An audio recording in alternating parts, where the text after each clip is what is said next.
Welcome to Sib Spot. Today's posts are from ChoosingBeggars. The first post was found by someone named Neon Mary Jane. Sign a lease for me because my credit's bad. What could possibly go wrong? Roommate wanted. I'm reaching out to see if anyone is interested in my plan, as I'm certain that I can't be the only one in this predicament, as a single lady with rent is ridiculously high as it currently is. I'm in my early 40s, single, and I have 2 teens that live with me part-time. I also have an older dog that I've had his entire life who is very friendly, no aggressive breed. Last year when my lease was up, I moved in with family to restart as I was laid off. Now I'm wanting to get a 4-bedroom house and rent out a room for $700 to $750 a month, depending on the house. Utilities included, as I have done before in the past, but now I'm running into issues when looking for a house to rent because my credit is absolutely shot. No evictions. My student loans, several of them, started hitting and I can't afford them, and my score is very low. I would need someone to sign a year lease with me with decent credit and no prior evictions in order to get qualified. And of course, they could pass the background check. The house I would get would be a 4-bedroom, but I would only rent out one of the bedrooms and bath at $750 a month, including utilities, with access to washer, dryer, Wi-Fi, and community pool if the house I pick has one. But I would need the person to go on the lease with me so the credit score would pass. Reason for this post. Makes sense? Must be a single person, reliable work history, no animals, and tidy after yourself in the kitchen, bathroom, and laundry room. Just trying to see if anyone would be interested. I keep to myself, my kids are respectful, and I work and care for what I have.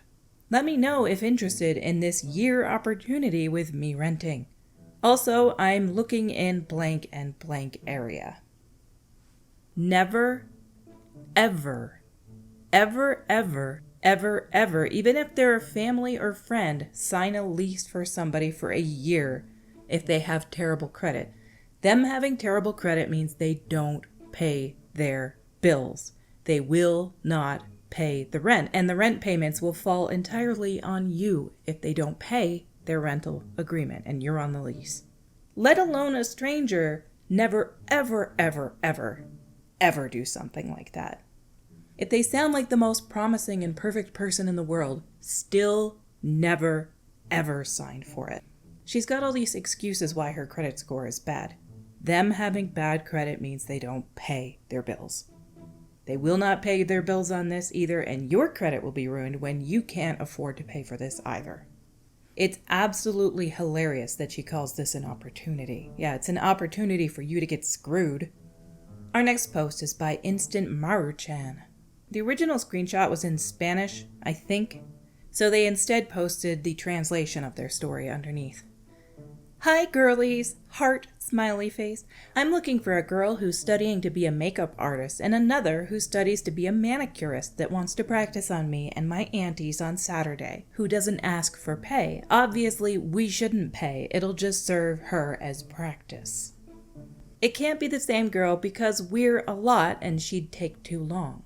I need her to be quick, and even if she's a good student, she should do a good job, please, because some people shield behind being a student to make a gross mess. Please, I need someone who comes to my house and brings professional makeup so it lasts. The good lashes, not the cheap ones, and I need the manicure to be with organic materials. Yes, bring your expensive makeup things to my house, some complete random stranger who wants to get their nails done and their makeup done. Bring your expensive materials to their house. Oh, it has to be organic too. It must be organic. Not the cheap lashes, the good ones. But for no pay, because obviously it's just for practice for you. We're doing you a favor. You're not doing us a favor. No, not at all.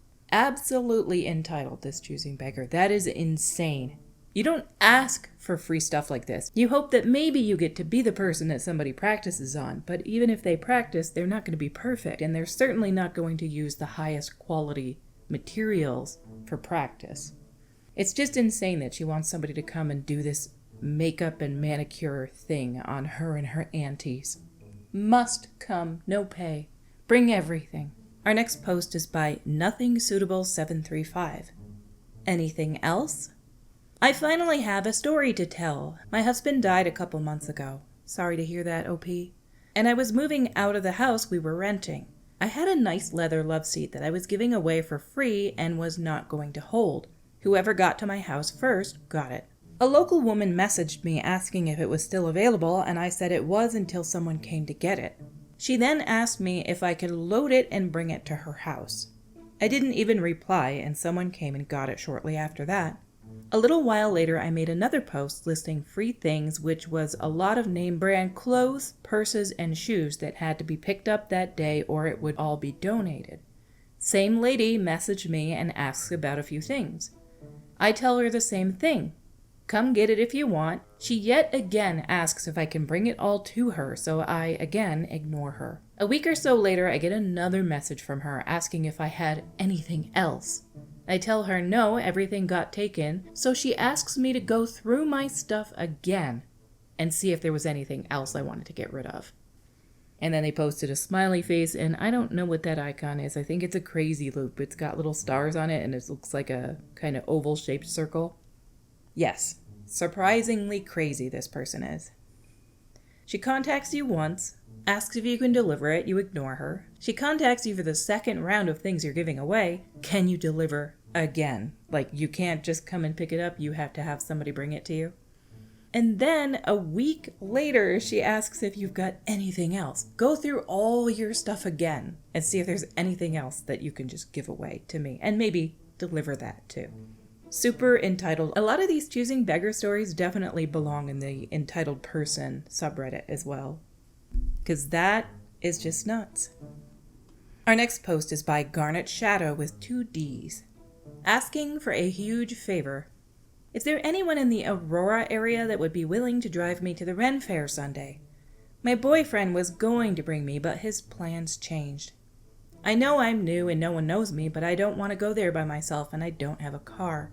I would prefer to ride with a woman and or more than one person. And I don't have any money to get in. I would have, but someone bailed on a commission, so I am at odds. Comment or DM me, please. I am not trying to take advantage of anyone. That is the last thing I want to do. This would be me first Ren Faire. Thank you. I will hopefully see some of you on Sunday. It started out fine. You need a ride, you were planning to go, you want to ride with somebody, you want to meet some new people. All fine. You want to go to the Ren Faire with this person, and you also want them to pay for you to get in because you have no money. And of course, while you're there, you're probably going to need some food too, right? Don't have money to get in, don't have money for the food, but I would love to go to this event. It doesn't matter if she says she's not trying to take advantage of anyone. This is exactly what she's doing. 100% taking advantage of people. There's probably some super kind people out there that are going to be like, hey, this person sounds kind of nice. Let's take her. We'll pay her way. We'll give her some food. And maybe it'll work out for her in the long run. But yeah, beggars can't be choosers, and choosing beggars are the worst. Our last post today is by Fine Again. Can't you get them some Wingys? I was getting some wings from Wingstop. Usually I'm an order ahead and pickup person, but I unfortunately did not do it this time. There was a 30-minute wait currently. I finally got my order and walked out. A car drives slowly by and rolls down the window. A lady with 2 kids in the back of her car starts her sad story. Her kids haven't eaten and they are hungry. Can I please feed them? I look at the kids and yeah, they looked a little dirty, and having kids myself, I said, of course I'll feed them. I said, look, there's a McDonald's right across the street. Follow me and I'll get them fed. With a look of disgust, she says, my kids don't eat McDonald's. Okay, no problem. There's a Wendy's or Burger King in the vicinity. No, I don't feed my kids that trash. Can't you get them some Wingys? And points to Wingstop that I just walked out of. I said, I just waited 30 minutes. I'm not going to go in again. And I'm in a little bit of a hurry. You can follow me to any one of those other drive-thrus and I'll be happy to get you 2 kids' meals. She wasn't happy, but agrees. I start driving McDonald's and she just turns the opposite way. Well, honestly, chicken wings are healthier than eating at McDonald's or Wendy's or Burger King. I love all 3 of those places, unfortunately, but I know it's not good for you. But if your kids are starving and somebody agrees to get them food, you don't get to pick where they get their food from. You just take it and you say thank you, and you don't scowl or give a look of disgust and say, well, I'm not having that. Beggars can try, but they cannot be choosers. If you're struggling and you need handouts from people, it happens. It sucks, but you take what you can get and you're thankful. You do not say, well, I don't want that, I want that. That's insane. Take what you're offered. Our stories for today have come to a close. Until we meet again, have a great day.